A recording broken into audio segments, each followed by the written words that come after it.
Let's get the show on the road. Yep. Bam. All right, how's it going, ladies and gentlemen? This is Steve from the 8BG. I'm with my co-hostess with the mostest, Sterl. No food this time. I really want to eat though. Yeah, food's your thing, man. It kind of became your gimmick. Yeah, I might go get some right now. Yes, and this is the 8BGCast. And if you guys enjoy this video and others on our channel, please give us a thumbs up and subscribe. It helps us out tremendously. We had already surpassed our subscriber request stream.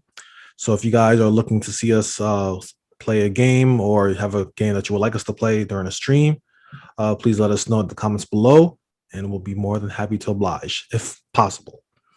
Like if it's like some Atari game that I don't have access to, then I can't do it. But if it's a relatively modern game, you should give the people a list of games you can do, and then they pick from that. Don't give them the opportunity to choose any game out of the planet. Because you know what it is though. I feel like there are certain, if it's a game that I can do, I'll let them know. Because like for example, when I did what was that game called? The neighborhood game. Next door neighbor. Be like something you want to play too. I mean, something I'll try out. I don't want to put in a bunch of games and it's like a game I don't want to play, because then it's just like, if you're not having fun doing this, then what's the point? But here's the thing: if I was going to play those games anyway, I wouldn't have to ask them to make me, do a request stream. I think what's good about the request stream is that it makes you play a game that you normally wouldn't have played. So next door neighbor, I would have never. You can put a bunch of games that you didn't play as choices, but I just wouldn't say. But if it's games that I like, I know I'm going to enjoy them. So it's like, well, what's the point? Because they want to see you play it. It doesn't matter if you know you're going to enjoy them. What does that have to do with anything? It's them watching us for them, right? But that's true. But I do like the idea of like discovering games because if you just so put 5 games you didn't play that you have access to or whatever, instead of just being like. So what if there's a game that's in the list that I didn't play and they want me to play? What if there's a game that's not on the list that they would like me to play? That's what I'm saying. You choose the list of games for them to choose from. I like the surprise. I mean, that your idea doesn't sound bad, but what I'm saying is that I think the idea but then you have the caveat of, I have to be able to get the game instead of going through that. Yeah, and I know if I can't get the game, I just can't get the game. But if it's something that's doable, then I'll get the game. To me, that's already putting like a limit. Like if you say there's a million games out there, and I don't think it's like, I get what you're saying, but I say you could choose 10 games that you haven't played that whatever, or you're willing to get. It just seems kind of crazy to just randomize, to be just to leave it up to that. I mean, I think I like the element. I like the element of surprise of playing something that I didn't like. For example, when I played what was that game called? I keep forgetting his name, but Neighbor Next Door, right? The Neighbor Next Door, or whatever that game was called. Like I said, normally I would never play that game. I probably would see that game and kept on going. When I played the game, I had some fun with it. It was, it was kind of janky fun. You know what I mean? And it was just kind of like, it's cool to kind of see something that I normally wouldn't have played. And I know there are games that I see that, okay, this type of game that I will play, but something like that, I wouldn't have. So I do like the element of surprise. I think in case, we don't have like, maybe a crazy request or something like that, maybe we can do like a, top 5 list that you guys want me to play. But, sometimes I don't mind a suggestion or so. Okay. Yeah. I disagree, but we'll just have to agree. We'll agree to disagree, right? Yep. All righty. Let's start the show off. What games have you been playing, Sterlmeister? No, you go first. This is yours. I had what I wanted to talk about, and we can't. So you have to go. But we will, though. We will. No, you're. Yeah. Well, I wanted to spearhead that, but now. All right. So then I'll let you spearhead. The next time you'll spearhead it. So games I've been playing. Just jump right into it. No bullshit. But right now, no. So games I've been playing. I've been playing a lot of games. So I had mentioned last time we were casting that I was playing Pokemon Ultra Sun, and I actually beat it. Like the first Pokemon game I actually ever beat.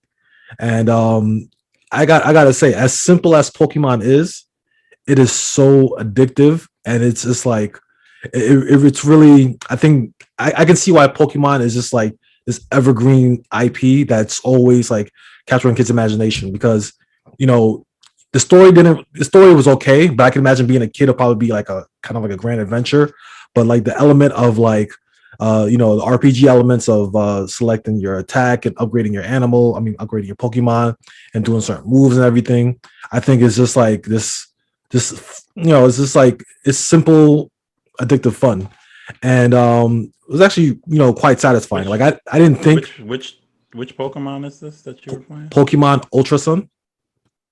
Okay, which Yeah, one? What system? That the 3DS? 3DS, yes. Because I also wanted to mention too that I've also been on this like 3DS kind of like high where I kind of want to play a lot more often, and I think because I end up playing Pokemon now, I want to try to play more RPGs because I feel like that was always a genre that I was always like, I never wanted to commit to, but I'm like, okay, if I could put 75 hours in Pokemon, I can, put other, at least 40 hours in other games.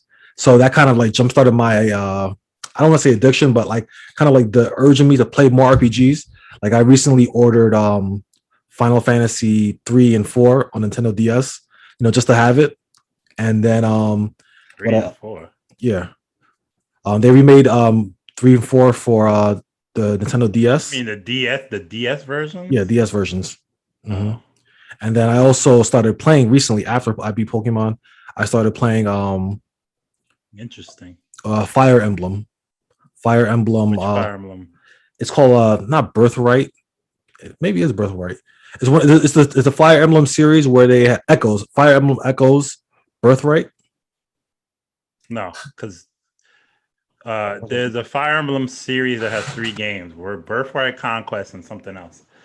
But and then there's a Fire Emblem Echo, Shadows of Valencia. That's a whole nother game. Here it is. It's Fire Emblem Shadows of Echoes. Echoes, yes. Echoes, yeah. So yeah, there it is. That's a remake of Fire Emblem Gaiden, which was the second Fire Emblem game on Nintendo, which actually is very different from every other Fire Emblem because Gaiden had the ability to walk around and like go to towns and like talk and stuff. Okay. And Fire Emblems usually play out like chapter by chapter, and you don't have the ability to control your character directly and walk. So that one did, but then they took it and kind of made it this world too. Like you can 3D explore at the same time.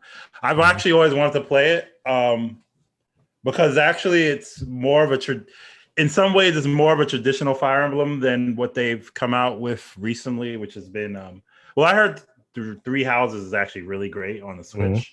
Eventually I might go try that, but the Fire Emblem kind of was in a rut in terms of they weren't doing very well, kind of, and here in Japan. I would think like once they went to the GameCube and the Wii, they weren't doing so hot, and so they said, "Oh, we're gonna put all our effort into like one last game," which was the first one that came out for 3DS, which was Fire Emblem Awakening.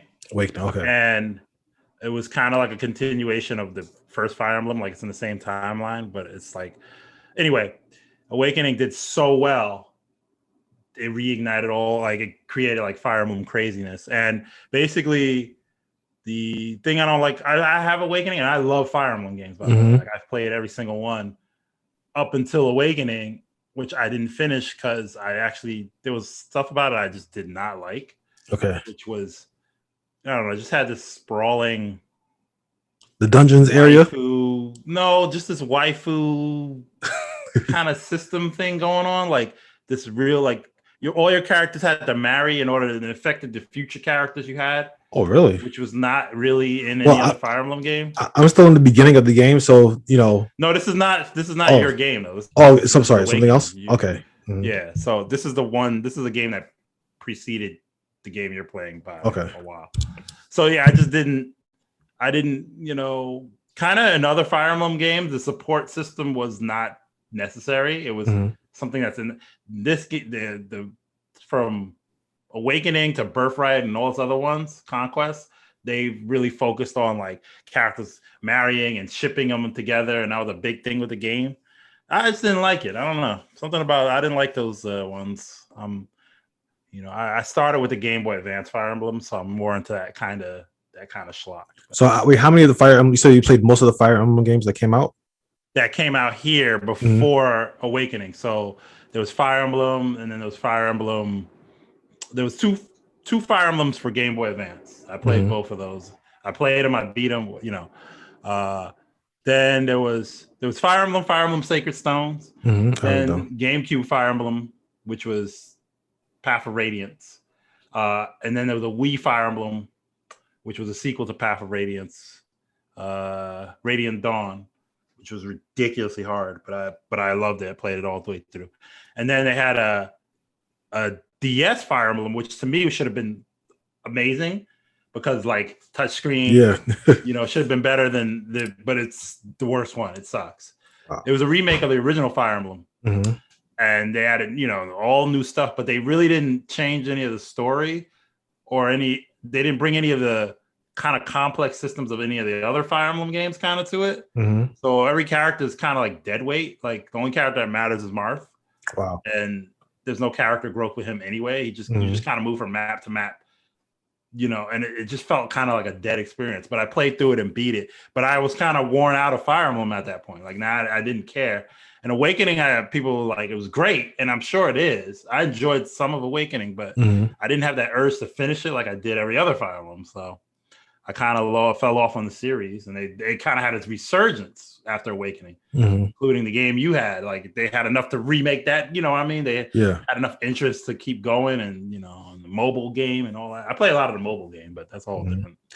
The reason why I decided to pick it up is because Fire Emblem was a series that I've always wanted to play, but just never just found the right spot to kind of get in. You know what I mean? And then again with the 3DS, like I know it's really random, but it's like it's such a great system to play because number one, the design of the system's easy to carry it around, not have to worry about like scratching anything. Because Nintendo, I had the Nintendo Switch, but as portable as it can be, that joint is kind of big. You can scratch the screen, and if you drop it, it's kind of done for. And I think it feels like it'll probably take a substantial amount of damage. But with the 3DS, I don't really feel that way. I feel like it can take a little beating, and I think it's much more portable compared to the Switch. So which is why lately I've been playing it, and I feel like and I think that's the type of system that helps me play RPGs a lot more. You know what I mean? So because you can just kind of play it anywhere, and it's just a lot more easier to pick up. So yeah, I was playing Fire Emblem, and so far I've been enjoying the game. I'm in the very beginning. I'm kind of still in the first map area, and for those who don't know, in Fire Emblem, one of its features that it's kind of famous for is that if you're in battle with one of your party members, they can actually permanently die during battle. So it's not like a regular RPG where if you lose them during the combat, you'll just they're just out of that combat just for that mode. This time, if they die, your party members are gone for good throughout the whole game. Did they change that? Not because I know in Awakening you have the option to not have that happen. Yeah, there's an option for it not to happen, and I feel like I'll play that maybe if depending on how long this game is.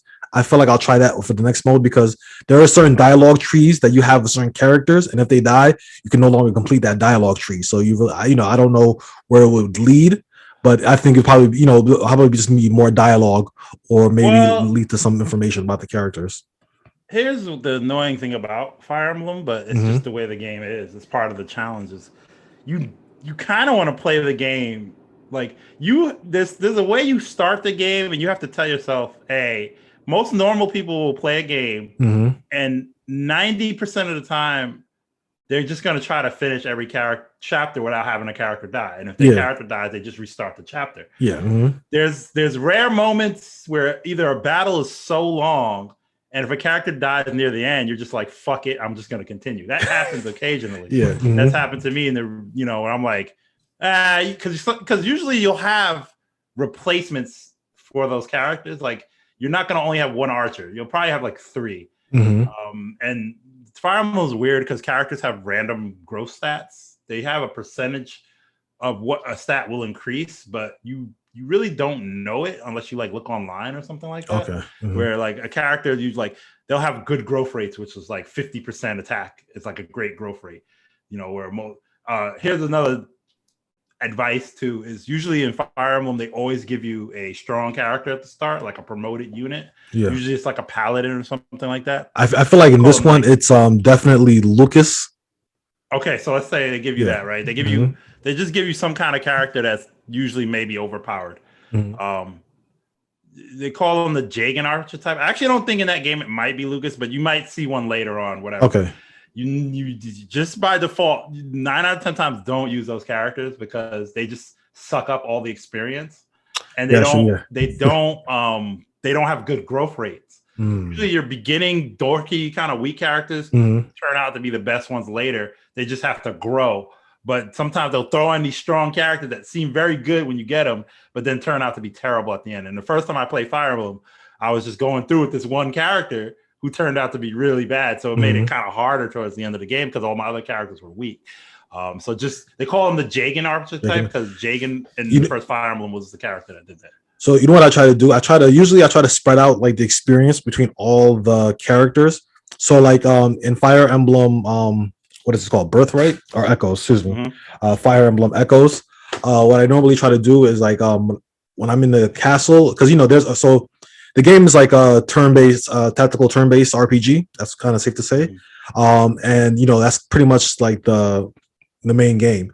But when you're not in battle, there are options where you can explore, like a castle. That's what's different between other Fire Emblems. Yeah. So this one you explore castles, kind of like in a 3D space. So you have some limited controls. You can run, you can attack and break things and look for like coins, health or whatnot. And then during these sequences where you're kind of like on a 3D map and controlling your character in in real time, there's enemies who can come to you, and then usually if you attack them first, you'll take a bit of their health when you get into like the turn-based sequence, or if they attack you, they may go first because they attack you. So in this game, when I'm in those dungeon areas, I always try to have my weakest party members attack the enemies, or at least do the finishing blow on them, so that way they get the experience. Question is this, so you can kind of find like random battles? Yeah, so you can find random battles. So in this one, like when you're in a dungeon, you'll see like there's like these zombies. Like it's really weird. Like there's like these zombies that appear in the castle, and if you see them, you can attack them. You can also run away from them. So you don't want to engage in battle. You can just run away from them if you like. So you have that option. Wait, so that's another thing where I have to say like a different adjustment, because in Fire Emblem Old or Fire Emblem proper, there are no random battles. So you're going chapter to chapter. So you have to. I don't mean random battles on the map, but just when you get to the dungeons. But I'm saying like in a Fire Emblem proper, there's really nowhere to grind or raise. You can't just be like, I want to raise this character. Yeah, there's a way where you can fight. You can fight in a Coliseum. It's really risky because if your character dies at the Coliseum, then that's it. But there's no, a Coliseum isn't available on every map. But literally, it's you start a map, finish it, then you go to. There's a limited amount of XP in the whole game. So kind of like in most Fire Emblems, you kind of at the beginning of the game have to say, all right, I'm using these characters for this run. Usually you'll know like because Fire Emblem is very replayable because you can just use different characters or different routes or whatever. So a lot of times I end up trying different characters, but like different, like for the most part, you don't have the option to really say. So like this is probably a way to kind of like help people grind, I guess, if they want to raise up their party. A little more user friendly. Okay, I can see that. Yeah, I definitely use these characters. Like, go ahead, because there's some characters, especially in Radiant Dawn. There's characters you get so late in the game, it's literally impossible to raise them. And sometimes I was like, you get to and you wonder, like, people are like, why do they even bother giving you characters that are unraised? Like with 2 chapters left in the game, you could theoretically painstakingly try it, but it's like, what's the point? You have characters that are way advanced And sometimes they do that. Usually they sneak a character. They have character types in the game, and usually, like, there's always a red knight, a red cavalier guy, and a green cavalier guy. There's usually a Pegasus trio of characters, like Pegasus girls. That there's usually, you get one, but you always find her sisters later. And in fact, I know the 3 in that game. There's Est. There's, I can't remember their names, but there's 3, always 3. So it's usually that in Fire Emblem, and always they sneak a weak mage or whatever kind of character towards the end of the game. That usually turns out to be one of the strongest characters in the game, but you kind of don't know that because you're like almost near the end of the game, and it's a pain in the ass to raise the characters because you have to literally baby them. Like, you have to have someone healing them and all, whatever, just to get them there. But then they usually can turn out to be worth it. But it sounds. Can I talk about one thing about the 3DS you were mentioning about the way it is? I was never a fan of the 3DS.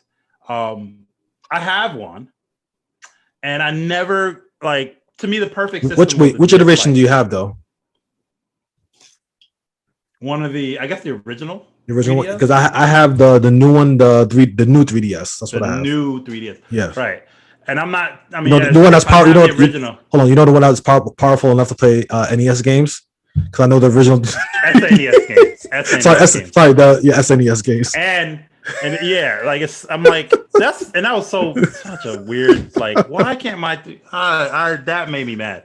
That's like one of Nintendo's stupid things where I can't understand I can't even understand, like, technology wise, like, why you couldn't play it. Like, to me, it's just like they just don't want it to. Yeah, it was. That was just so stupid. I was just like, okay, there's no there's literally, like, if you want to do this, you need to buy this, and that's because the funniest thing was, like, it can play Game Boy Advance games, and they're not technically more powerful than Yeah, I mean, I think it's emulating the it has the Game Boy Advance emulator in that case. Yeah, they can do it. They just don't want to, right? Yeah, it was so weird. But go ahead. So I don't have. So here's my issue with the 3DS. So I can probably agree with I think most of the world will agree. The perfect Nintendo portable was the DS Lite. It was perfection. The design was perfection. It was smooth looking.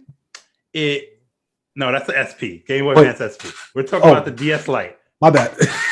Here we go. Here we go. That is perfection right there. They obviously didn't do well with their first design of the DS. It was awful. And then they redesigned it with that, and that to me was just sleek. It was the one system where all my friends had one in terms of the DS Lite. Everybody had a DS Lite. The battery life was insane. Son, there were times where my DS was away for like months. I turn it back on, it works. It still has good power too. It's exactly. Not like, so this thing, literally, it felt like it lasted 24 hours of gameplay time if you didn't use the brightest setting. It was just great. It was always like, you just never felt, you charge it once at night and you could use it for like a week. It was just a perfect system. I bought multiple ones. Like, if it broke, I had to have a new one. You know what I mean? This was like, I couldn't not have a DS. It started the online games with Nintendo, and it was so great. So the 3DS obviously didn't appeal to a lot of people when it first came out because they had that ambassador program. Remember how you know what it was though? That price. I think the price of the 3DS made no damn sense. Even back then, I'm like, $250 for this? Come on, Nintendo.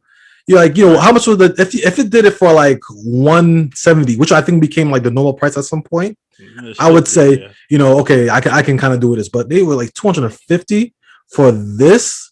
Get the hell out of here. And what I don't, and personally, like, I know the newer ones improved a lot upon whatever. Oh, you do have a key light. So, yeah, but it's I don't know. I don't know what it is. Is this like?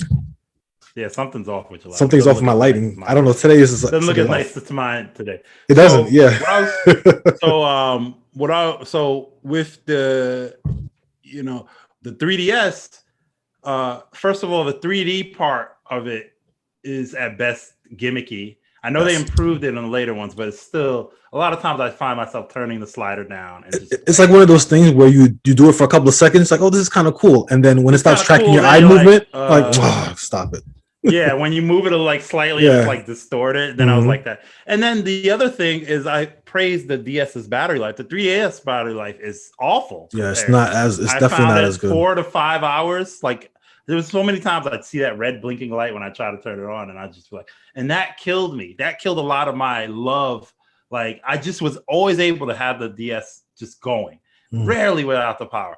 This one always felt like I had to charge it at night, which is just kind of.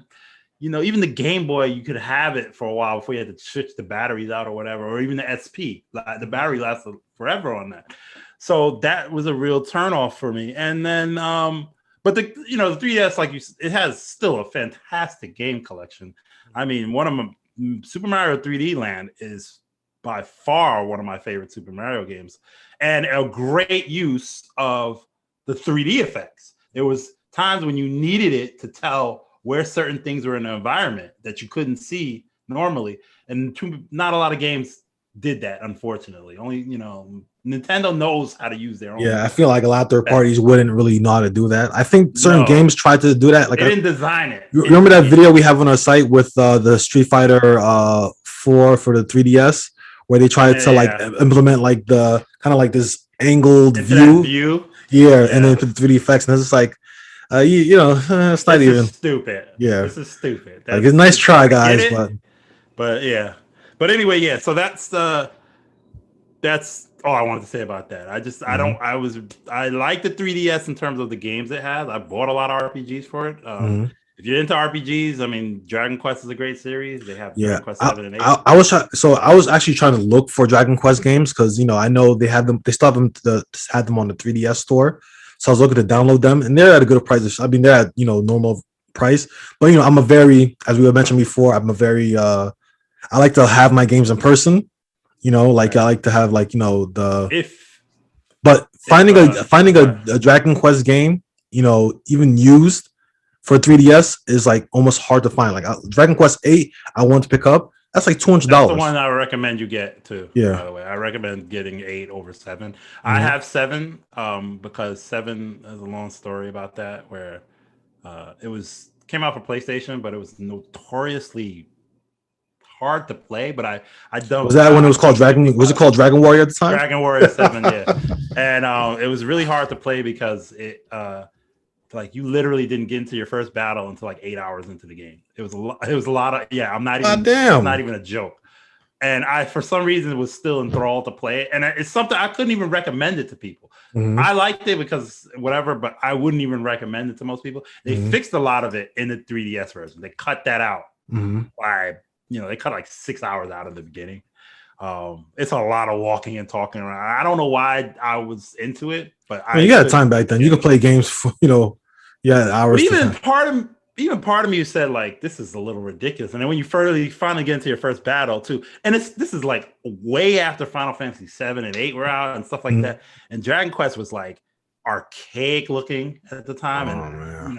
But I was always, people said how great the series is. So I gave it a chance. I spent 55 hours on it and still didn't get off the first disc. It's that long of a game. And I never beat it. So I was like, damn, I really wanted a chance to replay it. So this is why I played in this version now. I got kind of far in it, I think, on the DS, but I just, I stopped playing it. I have to pick it up and try it. But I would recommend 8 just because it's a little more popular. It's one of the better Dragon Quest games. Like, I know who came out, Square Enix. They were definitely pushing they're definitely pushing Dragon Quest 8 to be like the marquee RPG title of the series, because I know at the time it was like one of the first Dragon Quest games. The US version was one of the first Dragon Quest games to have like full voice acting, and then they also had replaced the music with like an orchestral style. So they were really trying to push it to be like the next big RPG. And I remember, because I remember at the time, Japanese version didn't have voice acting or the orchestral music. That's how they were really trying to push it for America. Exactly. And I remember too, like they had that when the first copies of Dragon Quest 8 when that came out in the US, they had that big sticker. Not a sticker, but it was on the cover that said, comes with a demo of Final Fantasy 13 or something. 12. Yeah, thank you. Final Fantasy 12. So they were really trying to like get those Final Fantasy fans to get into And it works. Dragon Quest series. Yeah, definitely. It worked. It's just and I also think too, like we were getting to the point where we kind of understood, like, like character designs, like, Akira Toriyama's character designs.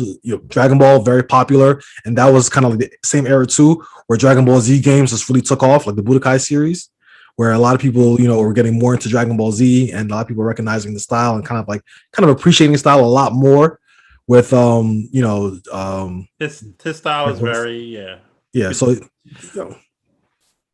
just to add on to that, it's only specific to Dragon Quest 8, but Dragon Quest games now have a tension system ever since 8, where you can build battle tension. It's something like you power up for a turn instead of attacking. But Dragon Quest 8 is specifically when your main character reaches max tension, which is weird. Max tension randomly can happen, or sometimes you'll power up and it won't happen. But when he reaches max tension, his like bandana comes off and he has like Super Saiyan like like I was like, oh, they're definitely going for that appeal with this. Like it doesn't happen to any other character or any other game. It's literally that one. He does like he goes Super Saiyan. So that's a thing.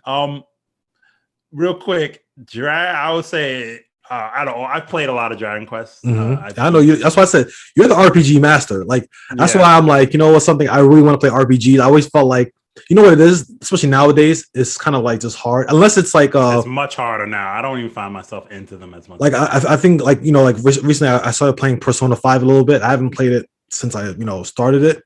But it's kind of hard to kind of sit there and then play it, and I think Persona 5 is a little bit different because Persona 5 has great presentation.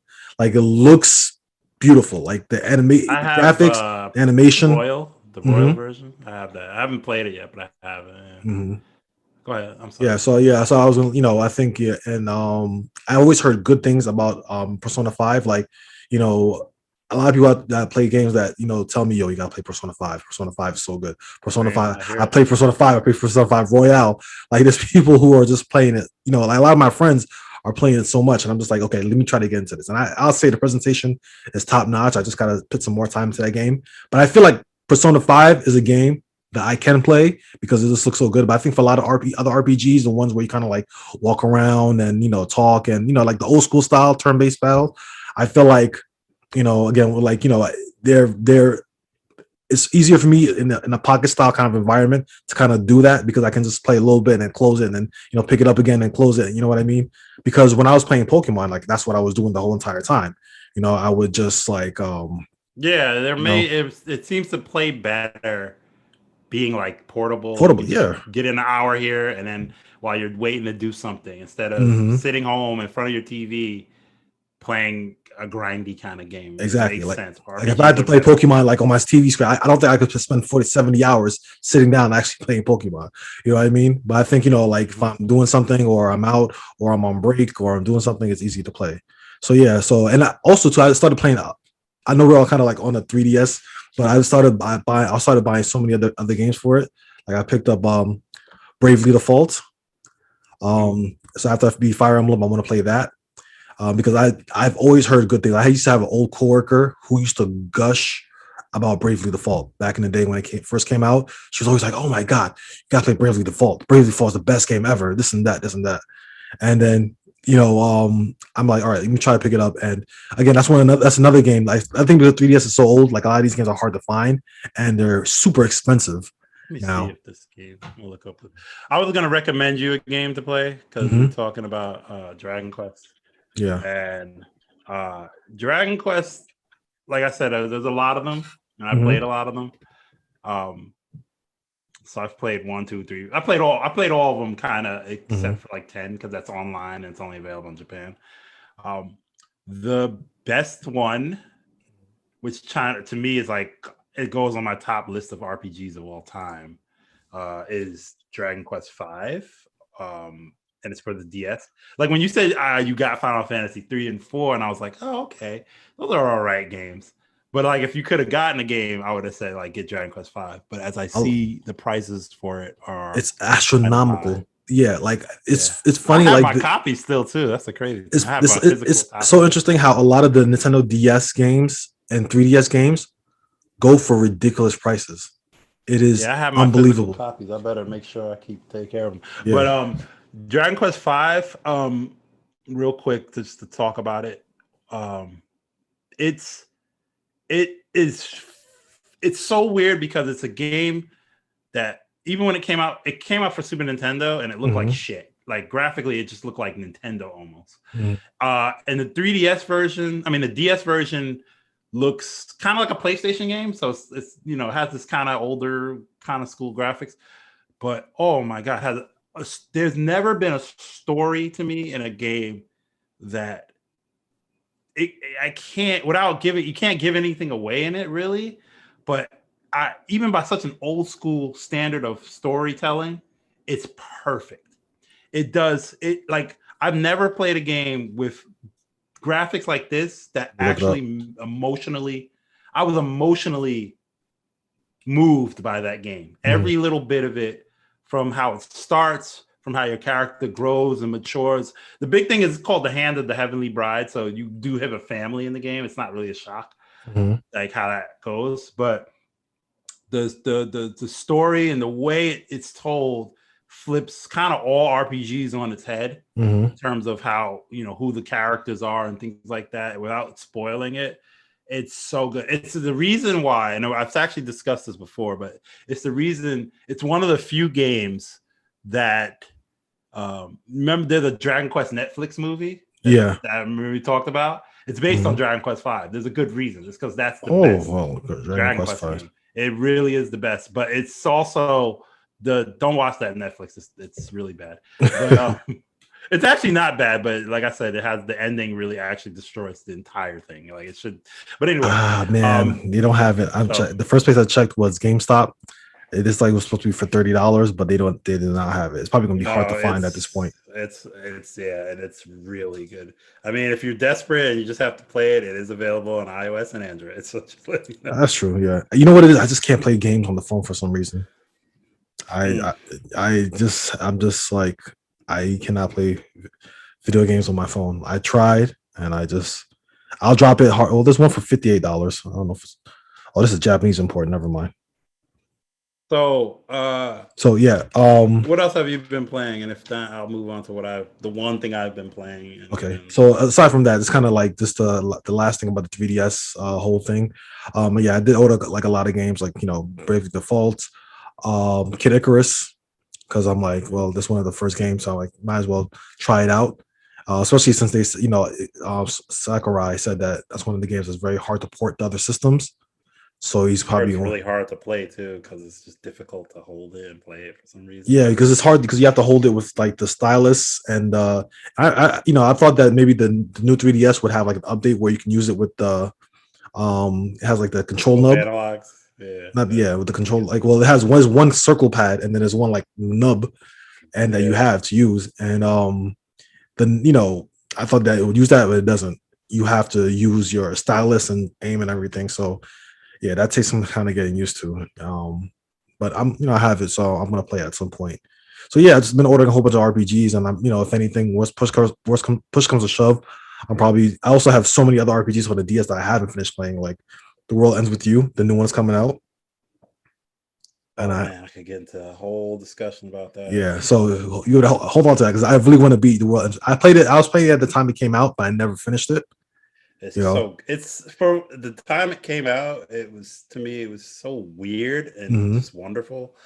It was so good. I like it's kind of. I tried. There's a phone version now that's like it's a solo remix, which they kind of rebuilt it a little bit. So I've tried to replay it. I don't know if the game's not really replayable because I tried. It's not to me really, but that first run through of it was really good. Like I really enjoyed that game. I'm not even hyped for the sequel. I don't even care for it. I'm like I'll get it if it's good, and maybe I'll never play it. But like the original was good, and for whatever reason, I'm not hyped. Maybe it just took too long for a sequel or whatever. Yeah, probably. It's almost like over 10 years, right? Like more than 10 years. I saw that announcement. I was like, oh, that's cool. I guess I don't really. Am I gonna play this? I don't know. Yeah. So then after that, so that's kind of it for the 3DS. Like, I just order a whole bunch of games and try to play that. And I'm gonna definitely try to play more RPGs. I feel like I have a lot more to talk about if you do. You know me, I have well over 200 RPGs beaten, so I can always talk. Like, yeah, so I definitely just want to put some RPGs under my belt because I'm just like, they're just there. Like I have Earthbound on the 3DS. I forgot about. Speaking of all this Fire Emblem talk, you know how like Nintendo released the original Fire Emblem on the Switch, right? Yeah, that they translated for the NES version, but they gave it like some updates. You know about that, right? I didn't know about that. I didn't buy anymore. That like, yeah, they did the same day that they killed all the Mario games that you can't buy, like Super Mario 3D All Star. It's away the Fire Emblem. It's gone. Yeah, they released the Fire Emblem game. I bought it because I read that announcement just because it was like $5 too, and now you can't buy it anymore. The crazy is that. So it's Nintendo stupidness, but I had to buy it just because that was the only way to get this game. How come I never heard that the Fire Emblem was gonna like go away? I never heard that. They didn't. They never said anything. But I looked on like IGN put an article like, get this. No, it was during the Mario.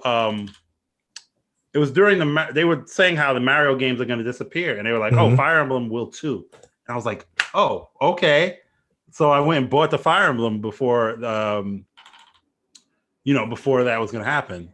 And I'm pretty sure you can't get it now. So I have it. So I was playing it. It's super dated, even with the updates that they made. So it's just interesting. But that was just to add on to the Fire Emblem craziness we've been talking about. Like that was something I was actually just playing the other day. It's Nintendo. Well, you can't say nothing. It's just Nintendo. That's what Nintendo does. Nintendo does what Nintendo does. That's it. Yep. And then to kind of bring it back to like more modern gaming, a game I've been playing, a couple hours of is Returnal on the PS5. Okay. Yeah, so Returnal is like a roguelike type game for the system.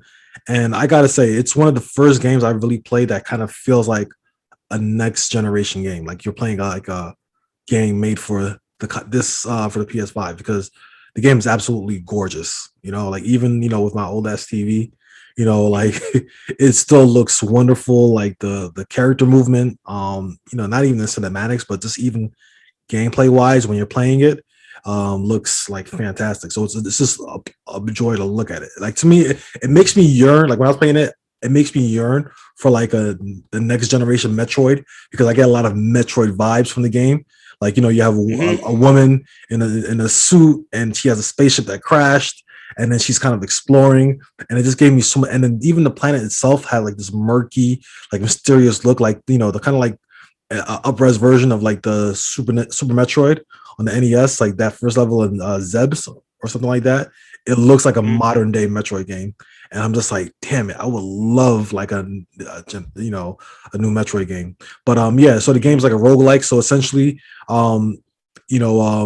it's a game where if you die, you got to start from the beginning. But every time you start the game, the levels are arranged differently.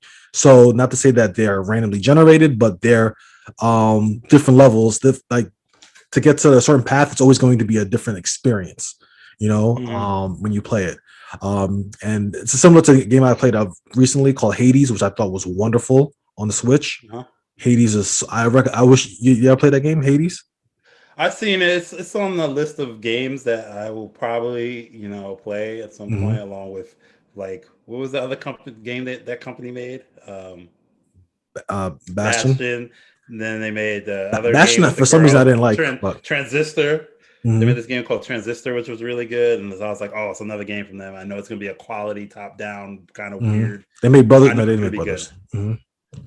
But so I'll get to it eventually. Yeah, I'd say it's definitely worth it. It's a very fun game to play. Like it's just like the grinding. Some people called it game of the year. Like it was a game of the year, really. Yeah, I could see it too because even though you're starting always all over from the beginning, there is some roguelike. There is some progression that you'll make.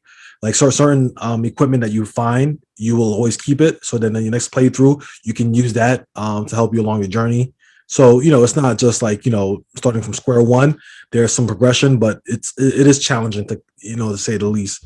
I didn't beat the first boss. I almost did because I gotta playing the game. There's like an extra life, but you don't know it. I won't spoil it for you, but there's like extra life you can get during the game. And then I had it during a boss battle, and I didn't realize it was extra life until when I died, I came back. I'm like, oh, so that's what that means.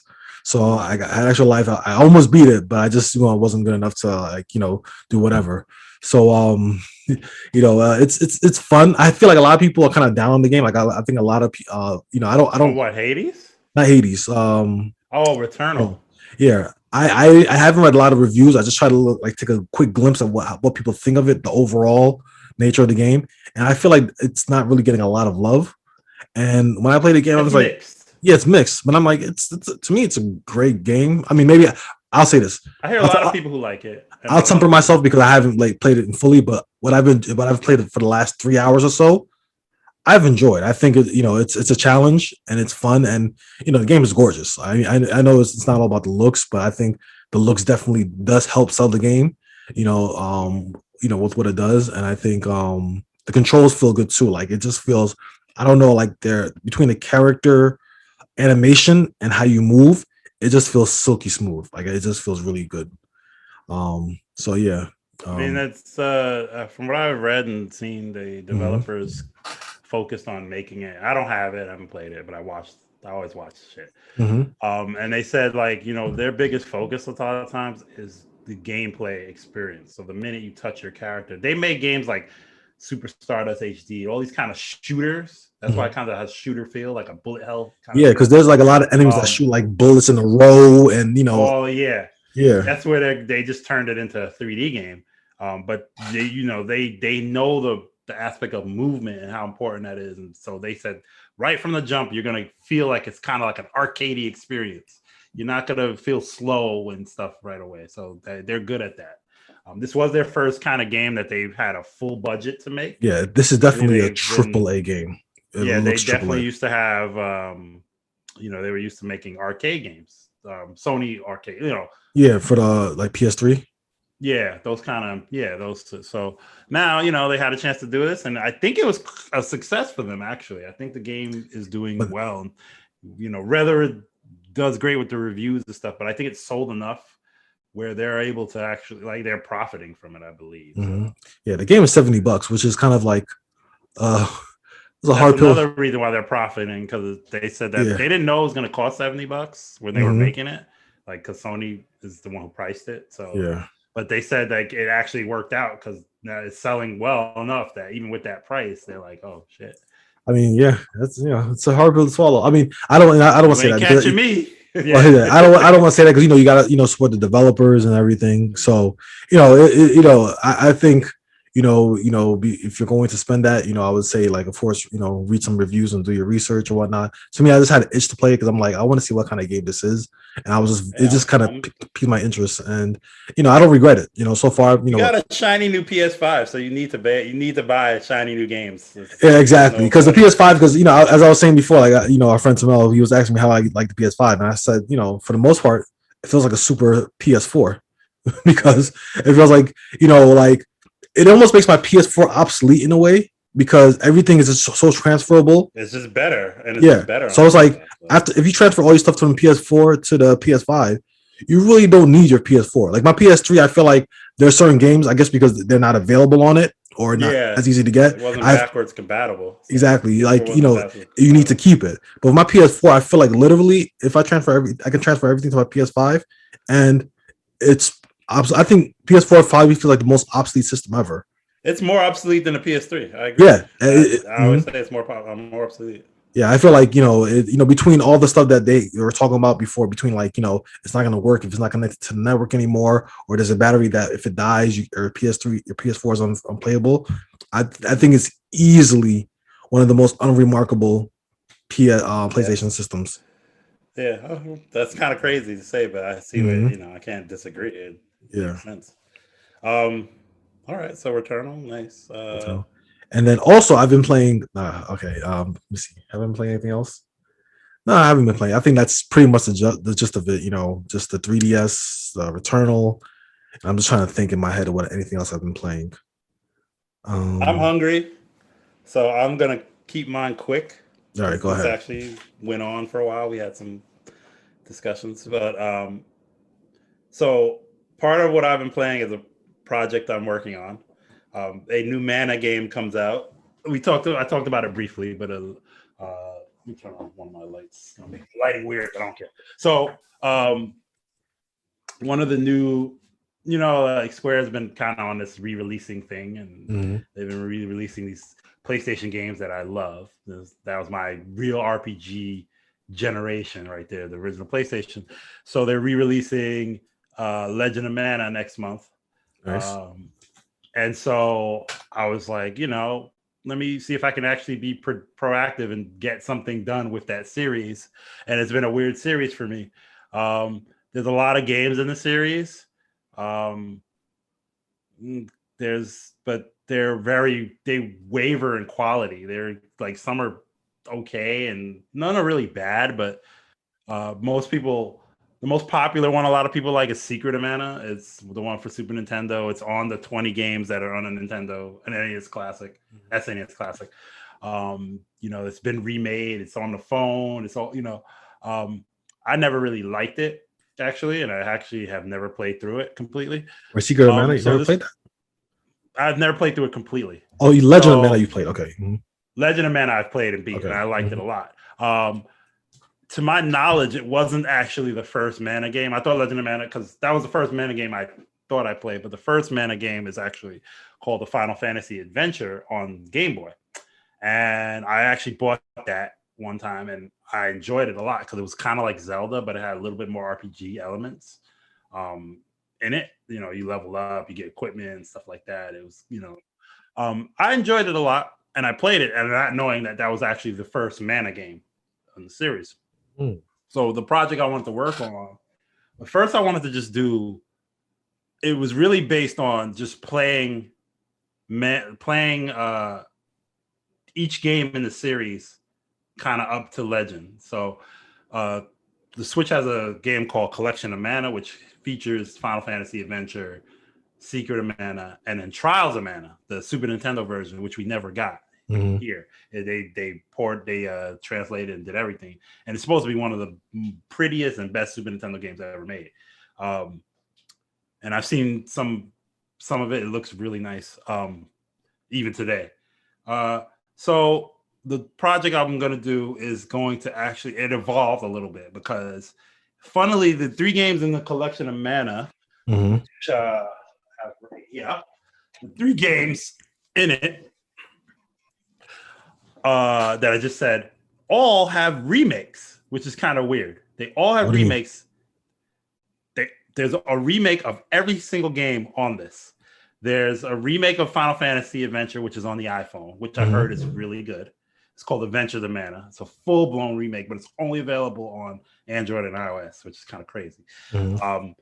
There's a Secret of Mana had been remade for PC, PS4, and all that. So there's a remake of that. And then there's a full-blown, like, it was, when it came out, it was $50 remake of Trials of Mana. So all of these games, I think they released this in preparation for the Trials of Mana remake. They wanted you to make. So what I want to do. Sorry. Pull it up to the screen a little bit more. You hold up. Yeah. Okay, there it is. Okay. Well, it's it blurs out because it blurs out because of the blur effect on. There, it's kind of weird that there's just 3 remakes. Like there's kind of remakes for every game on here. So I want to play each game and the remakes and talk about them in each video. So I'm not going to finish this before Legend comes out next month, but I've already started replaying Final Fantasy Adventure. So I'm going to finish that. It's short because it's a Game Boy game. It's probably 5-10 hours. Then I'm going to buy the iOS version remake. I want to play, and then I want to make a video just talking about the 2 games.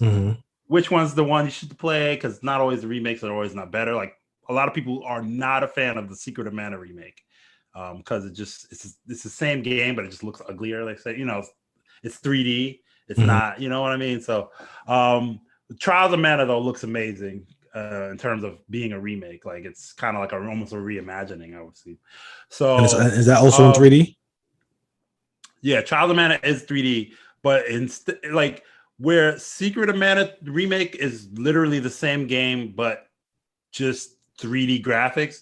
Trials of Mana is like, the view is behind your character. It's not like just the same overhead in 3D. It's just like a whole big budget thing. The Secret of Mana remake, it doesn't look big budget. It just looks like they kind of just remade it.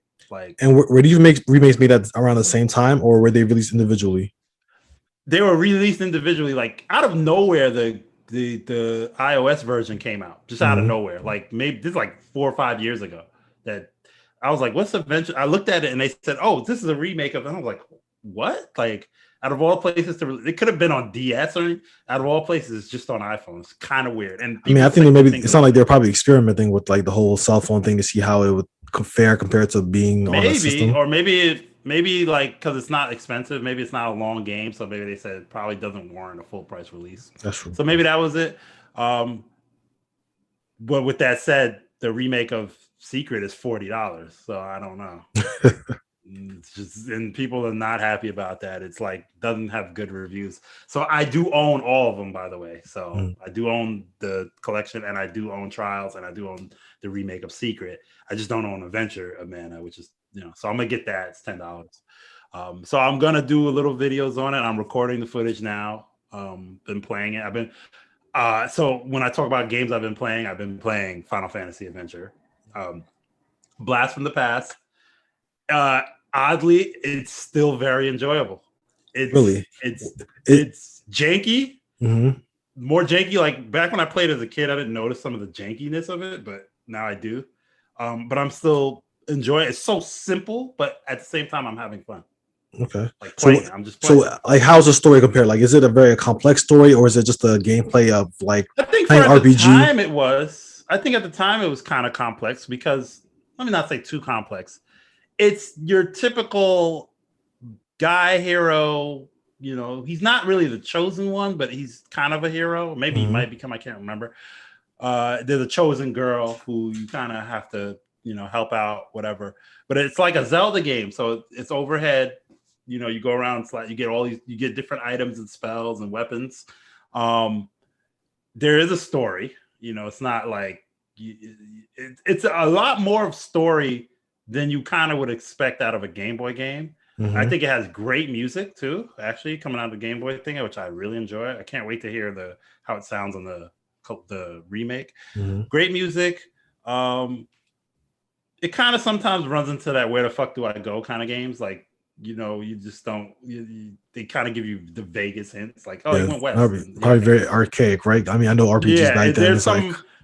There's some archaic elements where you're like sometimes the caves are like so long, and I'm like, why is this?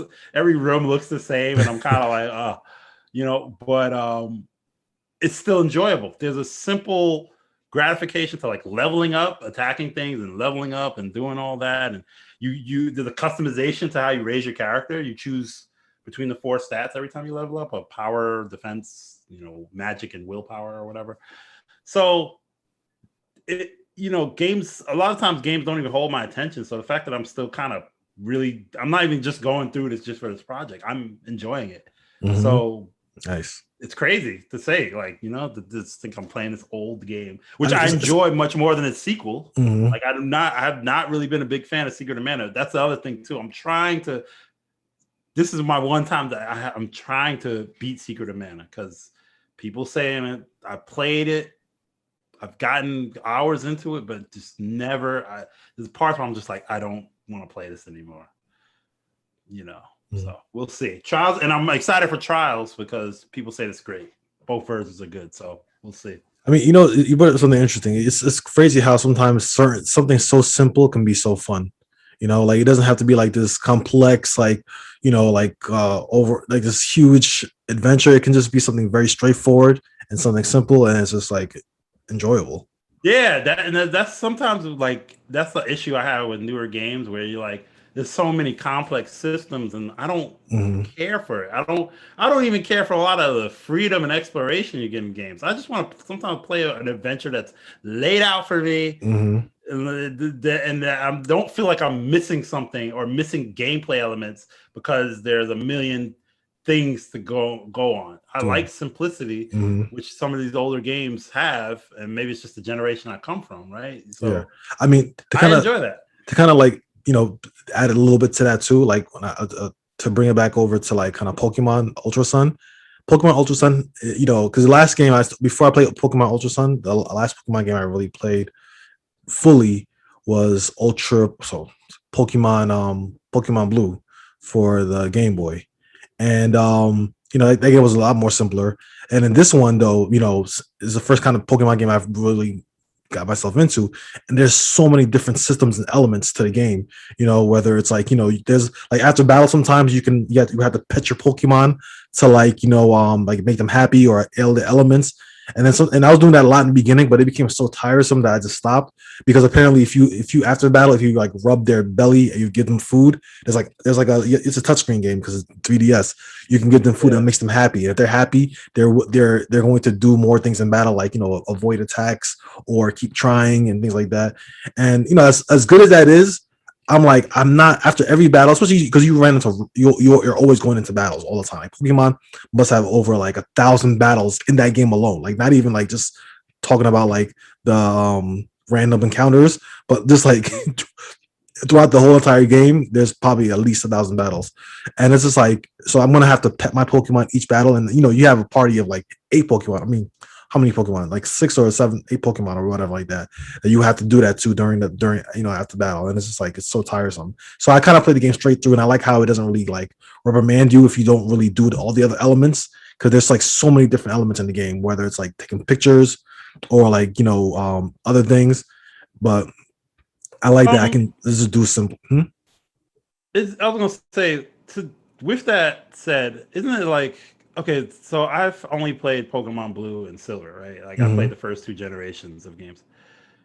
Isn't there a point? I don't know what it is, but isn't there a point where it's like they just start adding things in that aren't really like enhancements to the game, but like it's like you have to check off something like a new box feature? I feel like, does it feel like that? Because like, okay, for instance, let me say, like the original Pokemon was what it was. Simple. You collect monsters. That's it. There's no really, you battle gym leaders. There's maybe some secrets here and there, but nothing. But Pokemon Silver added a lot of extra things, but they felt kind of organic and almost like the next evolution, and didn't feel tacked on like tag team battles or something. No, it added day and night cycles, and it added genders for Pokemon and breeding, which was kind of cool. And then it did, everything in it just felt a little bit more organic to what it, like, wow, this makes sense.